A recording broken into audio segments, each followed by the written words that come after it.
আচ্ছা, আমরা প্রথমে ড্রিম অ্যাপস পজ কীভাবে ড্রিম অ্যাপস পজে কাজ করব আজকে আমরা সেটা শিখব। এই জন্য প্রথমে আমাদেরকে ড্রিম অ্যাপস পজ এই যে বুকমার্ক করা আছে এখানে ক্লিক করতে হবে। এরপরে আমরা ইউজার আইডি জায়গায় আমাদের ইউজার আইডি দিব, পাসওয়ার্ড প্রোভাইড করব, দেন সাইন ইন। এখানে অ্যাজ ইউজুয়াল আগের মতো আমরা যেভাবে আমাদের টার্মিনাল সিলেক্ট করেছি, location, terminal number, shift code, এই তিনটা জিনিস দিব। দেওয়ার পর আমরা আমাদের ইনভয়েস মডিউলটাতে যাব, সেলস, নিউ সেলস ইনভয়েস। এখানে আগে আমাদের আলাদা আলাদা স্ক্রিনে ছিল সবগুলো, এখন আমরা সবাই একই স্ক্রিনে নিয়ে আসছি যাতে সহজেই আমরা ইনভয়েস করতে পারি। আমরা সাধারণত ইনভয়েস করার সময় আমাদের এখানে তিনটা পার্টে কাজ করতে হবে। সেটা হচ্ছে কাস্টমার পার্ট, এই যে অপশনটি, এই কাস্টমার পার্টে আমরা আমাদের কাস্টমার ইনফরমেশন প্রোভাইড করব, আইটেম কোড প্রোভাইড করব। এই পার্টে আমাদের কাস্টমার পার্ট। এরপরে হচ্ছে ডিসকাউন্ট এবং চার্জ পার্ট, ডিসকাউন্ট এবং চার্জ। এরপরে হচ্ছে মানি রিসিপ্ট। এই তিনটা পার্টে আমাদেরকে কাজ করতে হবে, যেটা আগে আমাদের জন্য অনেক ঝামেলার ছিল। এখন আমরা তিনটা জিনিস একটা স্ক্রিনে পাচ্ছি। প্রথমে আমাদের যেটা করতে হবে সেটা হচ্ছে আমরা যদি নতুন কাস্টমারকে ইনভয়েস দিতে চাই, সেই ক্ষেত্রে আমরা প্রথমেই আমাদেরকে সেলস পারসন সিলেক্ট করতে হবে। এখান থেকে আগে যেভাবে আমরা সেলস পারসন সিলেক্ট করতাম ঠিক সেইভাবে সেলস পারসন সিলেক্ট করব। এরপরে কাস্টমার নেম প্রোভাইড করব। কাস্টমার নেমে আমি কাস্টমার নেম দিলাম মিস্টার মামুন। অ্যাড্রেস আমরা চেষ্টা করব যতটা সম্ভব ক্লিয়ার ইনফরমেশনগুলো দেওয়ার, যাতে পরবর্তীতে আমরা কাস্টমার ট্রেস আউট করতে পারি। আমি এখানে আপাতত শর্ট অ্যাড্রেস ইউজ করছি, উত্তরা। ইমেল অ্যাড্রেস আমরা চেষ্টা করব প্রত্যেকটা কাস্টমার থেকে ইমেল অ্যাড্রেস নেওয়ার জন্য, যাতে আমরা পরে আমাদের প্রমোশনাল ইনফরমেশনগুলো তাদেরকে প্রোভাইড করতে পারি।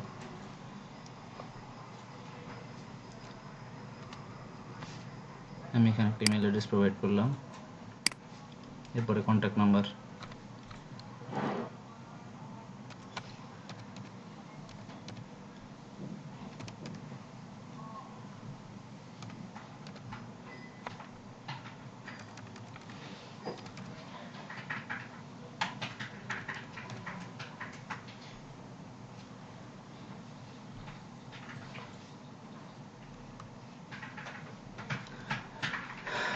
আচ্ছা কন্ট্যাক্ট নাম্বার দেওয়ার পর আমাদেরকে যেটা করতে হবে সেটা হচ্ছে যে প্রোডাক্টটি আমরা কাস্টমার কাছে সেল করতে চাই সেই প্রোডাক্ট কোডটি সিলেক্ট করতে হবে।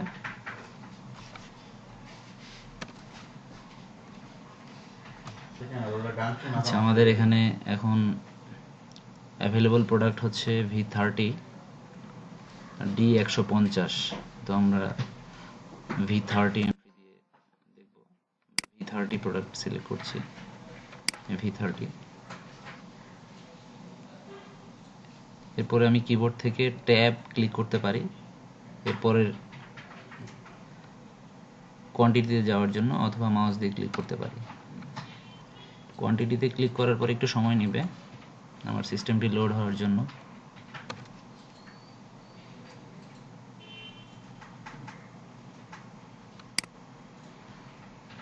এই যে এখন এখানে দেখাচ্ছে আমার স্টক, অ্যাভেলেবল স্টক। আমার অ্যাভেলেবল স্টক হচ্ছে 26। আমার প্রোডাক্ট রেট দেখাচ্ছে এখানে 3990। আমি এই ইনফরমেশনগুলো প্রোভাইড করার পর আমাকে অ্যাড ক্লিক করতে হবে। অ্যাড বাটনে ক্লিক করলে আমার প্রোডাক্টটি অ্যাড হবে। আমি অ্যাড বাটনে ক্লিক করলাম।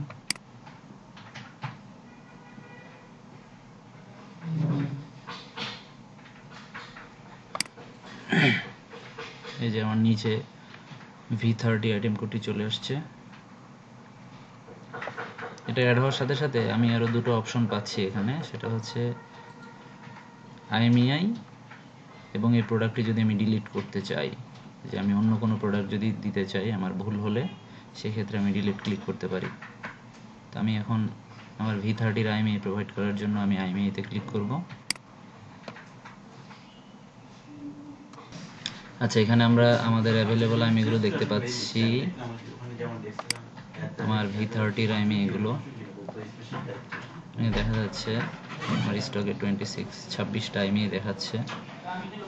তো আমি এখান থেকে আমার যে IMEI-টি আমার প্রোডাক্ট IMEI সেটা আমি এখান থেকে সিলেক্ট করে নিতে পারি আগের মতোই, অথবা বারকোড রিডার দিয়ে আমার প্রোডাক্টের গায়ে থেকে রিড করে নিতে পারি, অথবা এখানে ম্যানুয়ালি টাইপ করে আমি অ্যাড করে নিতে পারি। এই যে এখানে ইস্যু, আমি এখানে IMEI দিয়ে ইস্যু বাটনে ক্লিক করলে আমার IMEI-টা অ্যাড হয়ে যাবে। তো আমি এখান থেকে সিলেক্ট করে নিচ্ছি আপাতত 905।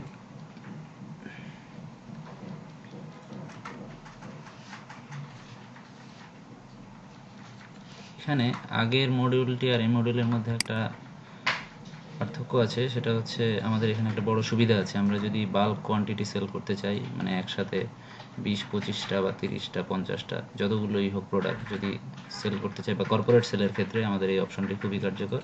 সেটা হচ্ছে আমি একসাথে 50টা IMEI ইনপুট করার মতো 50-60 যতগুলো পারি আমি আমি অতগুলো IMEI এখানে দিতে পারবো মাল্টি সিরিয়ালে। সেই ক্ষেত্রে আমার IMEI-গুলো এক্সেলে সাজানো থাকবে কলাম ওয়াইজ। আমি সেখান থেকে কপি করে এনে এই জায়গাটায় পেস্ট করে দিব একসাথে সবগুলো IMEI। শুধু IMEI সেলটার IMEI-গুলোই পেস্ট করব, সাথে কোনো সিরিয়াল নাম্বার থাকতে পারবে না। দিয়ে আমি যখন সিরিয়াল নাম্বারে কোনো IMEI দিব, তখন আমাকে কিন্তু ইস্যুতে ক্লিক করতে হবে। আর যখন আমি মাল্টি সিরিয়াল নাম্বার দেব এক্সেল থেকে, সেক্ষেত্রে আমাকে অবশ্যই প্রসেসে ক্লিক করতে হবে। যখন আমার IMEI ইনপুট করা শেষ হবে, তখন আমাকে এই উইন্ডোটি ক্লোজ করে দিতে হবে, কারণ আমার IMEI-এর জন্য আলাদা উইন্ডো ওপেন হয়েছে। উইন্ডোটি ক্লোজ করে দিলাম। এখন আমি আমার আগের স্ক্রিনে চলে আসছি, ফার্স্ট স্ক্রিনে। এখানে এখন আমার যদি কোনো কারণে মনে হয় যে আমি এই ইনভয়েসটি করব না, বা আমার এই প্রোডাক্টটি চেঞ্জ হবে, কাস্টমার এটা নেবে না, সেই ক্ষেত্রে আমি আগে যেমন আমার IMEI একটা ইস্যু ছিল, আমি ডিলিট করে দিলে আমার IMEI চলে যেত, এখন সেই প্রবলেমটি নেই। এখন আমি ডিলিট করে দিলে আমার IMEI অটোমেটিক ফ্রি হয়ে যাবে, সেক্ষেত্রে কোনো প্রবলেমই হবে না। সো আমার যদি ডিলিট করতে হয়, আমি এখান থেকে একবার ডিলিট ক্লিক করে ডিলিট করে দিতে পারি। তো আমরা আমাদের প্রথম পার্টের কাজ শেষ করলাম, 3টা পার্টের। প্রথম পার্টটা আমি আরেকবার বলছি। প্রথম পার্টের কাজ ছিল আমাদের কাস্টমার ইনফরমেশন প্রোভাইড করা এবং প্রোডাক্ট অ্যাড করা, IMEI দেয়া। এখন আমি দ্বিতীয় পার্টের কাজে চলে যাচ্ছি, সেটা হচ্ছে আমার ডিসকাউন্ট অ্যান্ড চার্জ। আমার যদি কোনো ডিসকাউন্ট থাকে, আমি অ্যাজ ইউজুয়াল আগের মতো স্পেশাল ডিসকাউন্ট দিয়ে নিতে পারবো, সিলেক্ট করে নিব। যদি চার্জ হয়, এখান থেকে চার্জ সিলেক্ট করে নিব, আদার চার্জ। তবে অবশ্যই এক্ষেত্রে আমাদের একটা জিনিস খেয়াল রাখতে হবে, সেটা হচ্ছে আমরা ডিসকাউন্ট এবং চার্জ কোনো ইনভয়েসে একসাথে দিতে পারবো না। যে ইনভয়েসে ডিসকাউন্ট থাকবে সেই ইনভয়েসে অবশ্যই চার্জ দেওয়া যাবে না। আমরা চাইলেও দিতে পারবো না, আমাদের এখানে এটা বন্ধ করা আছে। তো আমি এই ইনভয়েসের জন্য স্পেশাল ডিসকাউন্ট সিলেক্ট করলাম, অ্যামাউন্ট ক্লিক করব, ক্লিক করে আমার অ্যামাউন্ট দিয়ে দিব। আমি এখানে 90 টাকা ডিসকাউন্ট দিলাম, দিয়ে আমার এই ডিসকাউন্ট চার্জের এখানে যে অ্যাড বাটনটি আছে, অ্যাডে ক্লিক করব।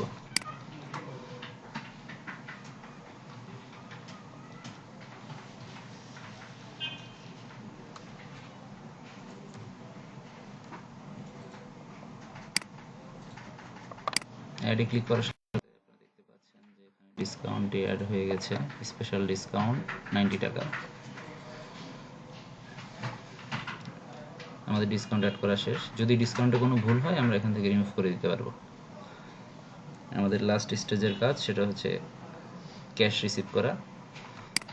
আগের মতোই সব, আমরা যদি টাকা ক্যাশ কাস্টমার ক্যাশ টাকা দেয় সেক্ষেত্রে আমরা ক্যাশ সিলেক্ট করে পুরো অ্যামাউন্টটি অটোমেটিক দেওয়া আছে, আমরা অ্যাড ক্লিক করলে আমার পুরো টাকাটি অ্যাড হয়ে যাবে, ক্যাশ রিসিভ হয়ে যাবে। আর যদি আমার এমএক্স কার্ড বা মাস্টার কার্ড বা ভিসা কার্ড হয় সেক্ষেত্রে আমাকে ওই অপশনটি সিলেক্ট করতে হবে এবং তার জন্য যে অ্যামাউন্ট এবং যে ব্যাংক, মানে আমার পজ মেশিন যে ব্যাংকে, সেই ব্যাংকটি সিলেক্ট করে অ্যামাউন্ট দিয়ে অ্যাড করতে হবে। তা আমি এখানে দোনোটিই করছি। আমার যদি এরকম হয় যে একই কাস্টমার আমাকে 3000 টাকা ক্যাশে দিচ্ছে আর 900 টাকা সে কার্ডে দিতে চাচ্ছে, সেই ক্ষেত্রে আমি ক্যাশে 3000 টাকা দেব, 3000 টাকা দিলাম, দিয়ে অ্যাড করলাম।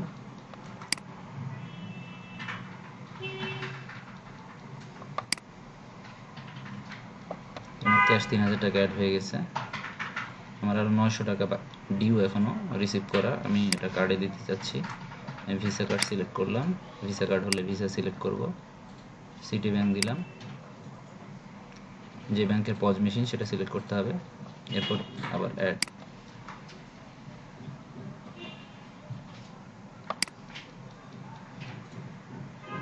আচ্ছা, আমি চাইলে আমার যদি কোনো কারেকশনের দরকার হয় আমি কিন্তু এখান থেকে রিমুভ বাটনে ক্লিক করে আমার ভুলটি কারেকশন করে নিতে পারি। আমি যতক্ষণ না পর্যন্ত আমার পুরো টাকাটি রিসিভ হবে ততক্ষণ পর্যন্ত আমার পুরো ইনভয়েসটি এডিট করার সুযোগ থাকবে। যখন আমার পুরো টাকা রিসিভ হয়ে যাবে তখন কিন্তু আমি আর এডিট করার সুযোগ পাবো না। আমার যেহেতু এখন কোনো ডিউ নেই, পুরো টাকা রিসিভ হয়ে গেছে, আমার এই ইনভয়েস নাম্বারটি উপরে শো করছে, প্রিন্টার ইনভয়েস, প্রিন্ট ইনভয়েস। আমি এখানে ক্লিক করে আমার ইনভয়েসটি প্রিন্ট করে নিতে পারি। এই হচ্ছে আমাদের ইনভয়েস মডিউল, নতুন ইনভয়েস মডিউল, যেখানে আমরা একটা স্ক্রিনেই আমাদের সব কাজগুলো একবারে সেরে নিতে পারি।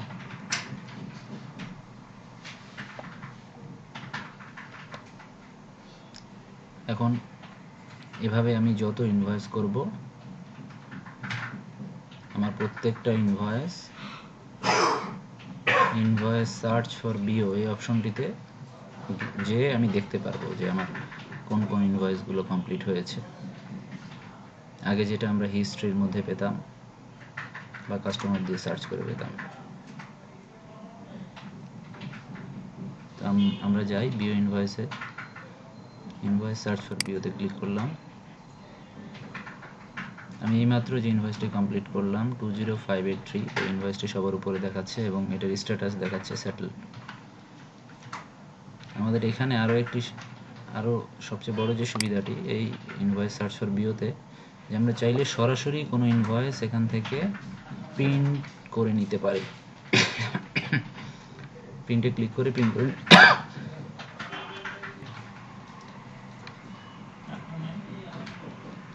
আমরা এখান থেকে যেটা বলছিলাম, প্রিন্ট বাটনে ক্লিক করে এখানে যে কোনো ইনভয়েস, এখানে 5টা দেখাচ্ছে কারণ এখানে 5 দেয়া, এই জন্য আমার 5টা ইনভয়েস দেখাচ্ছে।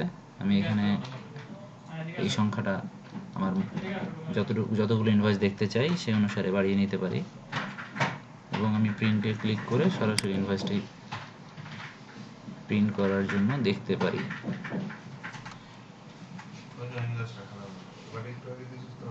আমার ইনভয়েসটি চলে আসছে। এই যে আগের মতোই সব ইনফরমেশন দেখাচ্ছে এখানে। আমার ক্যাশ 3000, ভিসা পার্শিয়াল পে ছিল এই জন্য, ভিসা সিটি ব্যাংক 900 টাকা।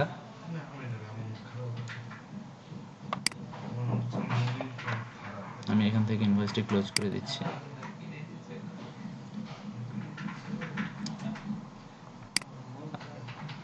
আমাদের ইনভয়েস সার্চ ফর বিওতে আরও কিছু ফিচার অ্যাড করা হয়েছে, সেটা হচ্ছে আমরা চাইলে আমাদের মন মতো ইনভয়েস সার্চ করে নিতে পারি এখান থেকে। সেটা হচ্ছে আমি যদি কোনো ডেট ফ্রেমের মধ্যে, একটা নির্দিষ্ট ডেটের মধ্যে কোনো ইনভয়েস সার্চ করে বের করতে চাই, সেক্ষেত্রে আমি ফর্ম ডেটে যেই ডেট থেকে আমি সার্চ শুরু করতে চাই সেই ডেটটি সিলেক্ট করব। টু ডেটে মানে আমার কাঙ্ক্ষিত ডেটটি সিলেক্ট করব। ফ্রম ডেট এবং টু ডেট এই টাইম ফ্রেমের মধ্যে যে ইনভয়েসগুলো হয়েছে আমি সার্চে ক্লিক করলে ওই ইনভয়েসগুলো আমাকে দেখাবে নিচে সার্চের রেজাল্ট। একইভাবে আমি এডিট দেওয়ার পর আমাকে কিন্তু সার্চে ক্লিক করতে হবে, সার্চে ক্লিক করার পরই ইনভয়েসগুলো আসবে। একইভাবে আমি যদি চাই যে না আমি ডেট দিয়ে সার্চ করব না, আমি কোনো ইনভয়েস নাম্বার দিয়ে সার্চ করব, সেক্ষেত্রে আমি এটা ক্লিয়ার করে নিব। প্রথমে ক্লিয়ার করে দেন আমি যদি কোনো ইনভয়েস রেঞ্জ যে আমি চাই যে আমার 100 নাম্বার ইনভয়েস থেকে 200 নাম্বার ইনভয়েস এই পর্যন্ত আমি দেখতে চাই, তাহলে ফ্রম ইনভয়েসে আমি আমার শুরুর যে ইনভয়েস সে নাম্বারটি দিব এবং টু ইনভয়েসে আমার শেষের যে ইনভয়েসটি সে নাম্বারটি দিব। একইভাবে সার্চে ক্লিক করলে আমি ইনভয়েসগুলো দেখতে পাবো। একইভাবে কাস্টমার নাম্বার দিয়ে আমি সার্চ করতে পারি, কাস্টমার নেম দিয়ে সার্চ করতে পারি, মোবাইল নাম্বার দিয়ে সার্চ করতে পারি। আমাদের এখানে মাল্টিপল সার্চ অপশন দেওয়া আছে। আগে যেটা আমাদের জন্য অনেক ঝামেলার ছিল সেটা এখন অনেক ইজি হয়ে গেছে। আমরা আমাদের ইচ্ছে মতো অপশন দিয়ে এখান থেকে আমার ইনভয়েসটি খুব সহজেই সার্চ করে নিতে পারি। এই ছিল আমাদের নতুন ইনভয়েস মডিউলটি। আমি এবার অর্ডারে গেলাম।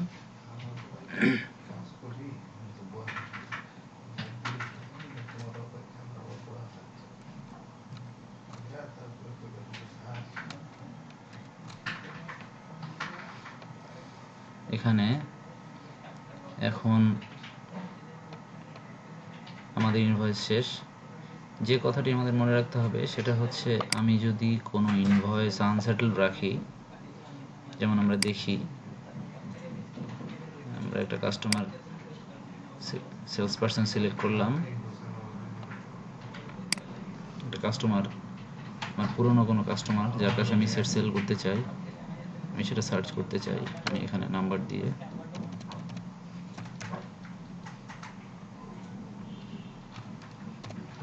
সার্চ করতে পারি।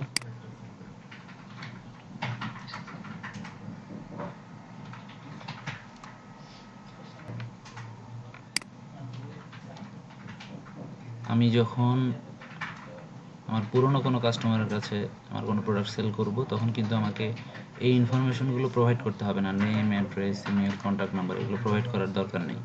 আমি সেলস পারসন সিলেক্ট করে কাস্টমার নাম্বার দিয়ে সরাসরি আইটেম অ্যাড করতে পারবো। আমি যখন আইটেম কোডে সিলেক্ট করব তখন অটোমেটিক সে আমার বাকি ইনফরমেশনগুলো আমাকে দেখাবে। আমি এখানে V30 সিলেক্ট করলাম। আবার আমরা এখন যেটা দেখতে যাচ্ছি সেটা হচ্ছে আমি কোনো ইনভয়েস যদি আনসেটেলে রাখি সেই ক্ষেত্রে আমাকে সে নতুন ইনভয়েস করতে দেয় কিনা। আমি প্রোডাক্ট অ্যাড করলাম।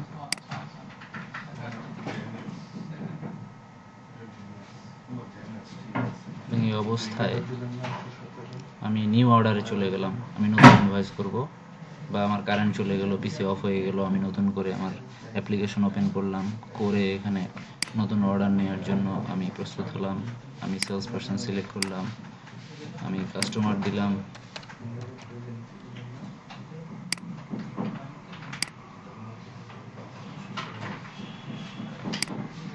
আমি আইটেম কোড অ্যাড করলাম,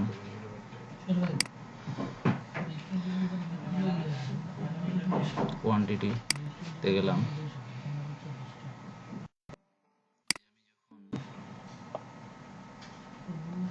অ্যাডে ক্লিক করব, তখন সে আমাকে এই মেসেজটি দিবে, can not add unsettled invoice found, unsettled invoice number, first of all settle the unsettled invoice and then create new invoice. তার মানে হচ্ছে আমার এখানে সে একটা আনসেটেলড ইনভয়েস খুঁজে পেয়েছে এবং আমি যতক্ষণ না পর্যন্ত সেই ইনভয়েসটি, এই যে নাম্বার দেওয়া আছে, এই ইনভয়েসটি সেটেল করছি ততক্ষণ পর্যন্ত সে আমাকে কোনোভাবেই নতুন ইনভয়েস করতে দিবে না। আমি যদি চাই নতুন ইনভয়েস করতে সেক্ষেত্রে অবশ্যই আমাকে এই ইনভয়েস নাম্বারটি যদি আমার বাদ দিতে হয় তাহলে আমাকে আগে ডিলিট করে নিয়ে এরপরে নতুন ইনভয়েস করতে হবে। সেই ক্ষেত্রে আমি আগে এই ইনভয়েসটি বের করি, 20584। আমি ইনভয়েস সার্চ ফর ভিউতে গেলাম এবং আমি এখানে দেখে সহজেই বুঝতে পারবো যে আমার কোন ইনভয়েসটি আনসেটেল। স্ট্যাটাস ব্ল্যাঙ্ক দেখাচ্ছে, 20584 আমি ইনভয়েসটি সিলেক্ট করলাম এবং এখান থেকে আমি এই যে প্রোডাক্টে অ্যাড করা দেখছি, আমি কি চেক করে নিব যে আমার কতটুকু কি করা আছে। আমি এখান থেকে যদি সেটেল করার দরকার হয় আমি বাকি ইনফরমেশনগুলো প্রোভাইড করে আমার ডিসকাউন্ট বা দিয়ে ক্যাশ অ্যাড করে নিতে পারি, দিয়ে সেটেল করে ফেলতে পারি। আর যদি আমার প্রয়োজন না হয় সেই ক্ষেত্রে আমি এখান থেকে এটা ডিলিট করে দিতে পারি। ডিলিট করে আমি নিউ অর্ডারে যে আমার নতুন অর্ডারটি রিসিভ করতে পারি, সেই ক্ষেত্রে সে আমাকে আর একই মেসেজ শো করবে না। ইভেন আমি যখন ইনভয়েস সার্চ ফর বিওতে যাব,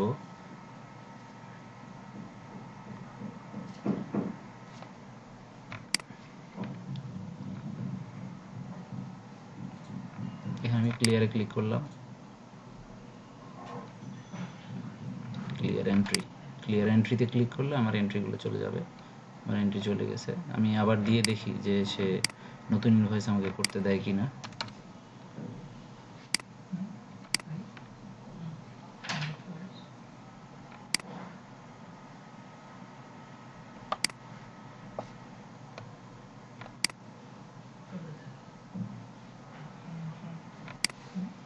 প্রোডাক্ট অ্যাড করলাম, কোয়ান্টিটিতে ক্লিক করলাম, তারপরে অ্যাড দিলাম। এখন কিন্তু সে প্রোডাক্টটি অ্যাড নিয়েছে,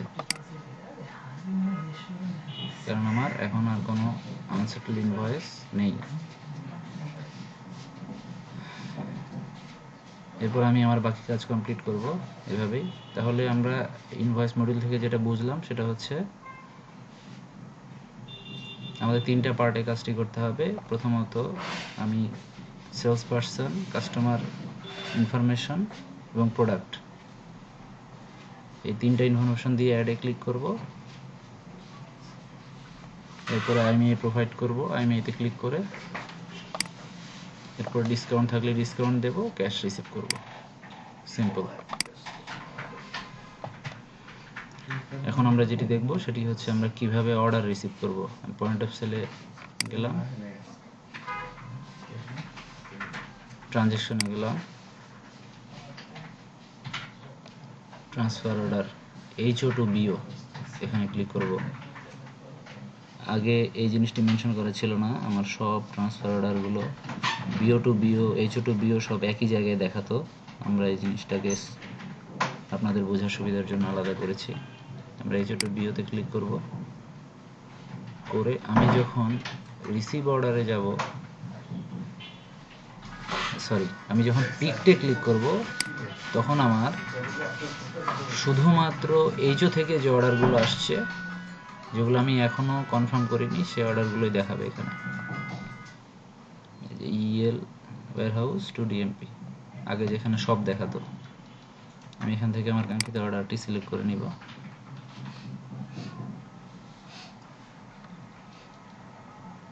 এরপরে ডিটেলসে যাব, যে আমার আগে যেভাবে আমরা ক্রস চেক করতাম আমার কোয়ান্টিটি ঠিক আছে কিনা। ইভেন আমি প্রোডাক্ট ধরে ধরে সিরিয়াল নাম্বারে যে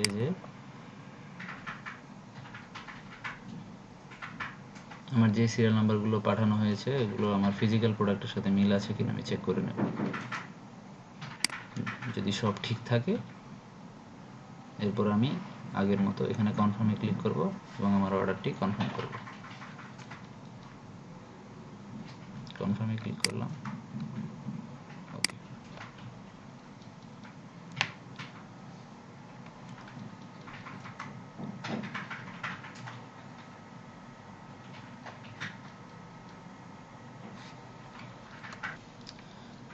এভাবে আমি আমার HO থেকে যে অর্ডারগুলো আসছে এগুলো কনফার্ম করে নিতে পারি।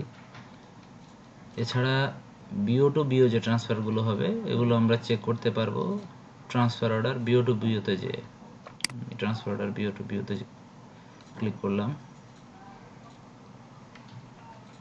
এখানে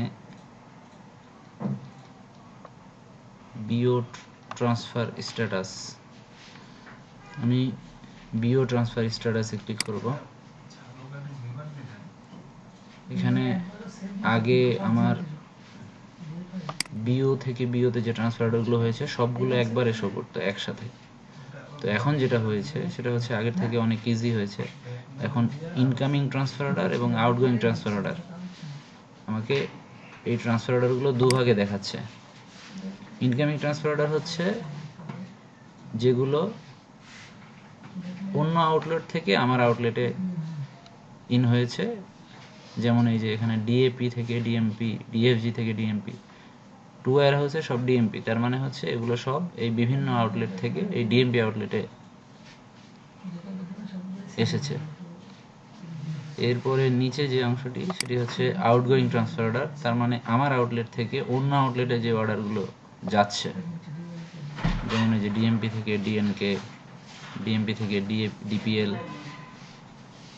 এভাবে আমি আমার কাজগুলো সহজেই এখান থেকে চেক করে নিতে পারি যে আমি কোনগুলো পাঠাচ্ছি প্রোডাক্ট বা কে আমাকে পাঠাচ্ছে, আমি সব আলাদা আলাদা দেখতে পারি। আগে যেহেতু সব একসাথে আসতো আমার বোঝা আমাদের জন্য একটু সমস্যার ছিল, এই জিনিসটা এখন অনেক সহজ হয়েছে।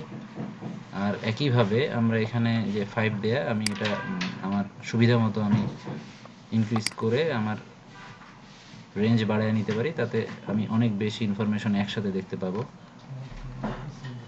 এই হচ্ছে আমাদের BO to BO transfer status.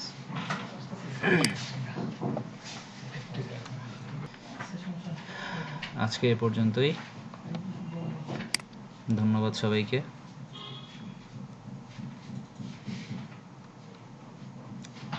আপনাদের যদি কোনো কোয়েরি থাকে বা কোনো ইনফরমেশন জানার থাকে তাহলে আপনাদের যদি এরপর কোনো ইনফরমেশন জানার থাকে বা কোনো কোয়েশ্চেন থাকে তাহলে আপনারা এই নাম্বারে, মোহাম্মদ মহিউদ্দিন আমাদের আইটি এবং এমআইএস ডিপার্টমেন্টে আছেন, এবং গোলাম রহমান মতিন, আপনারা নাম এবং নাম্বার এবং ইমেল অ্যাড্রেস দেখতে পাচ্ছেন। আপনারা এই নাম্বারে যোগাযোগ করবেন এবং পরবর্তী ইনফরমেশনগুলো নিয়ে নিতে পারবেন। আর অবশ্যই আপনারা মেইল করার সময় কোনো ইনফরমেশন যখন পাঠাবেন আমাদেরকে, আমাদের সাপোর্টের জন্য, অবশ্যই এই দুটো অ্যাড্রেস আপনাদের লুপে রাখবেন। সেক্ষেত্রে আপনারা সর্বোচ্চ সাপোর্ট পাবেন আশা করি। ধন্যবাদ সবাইকে।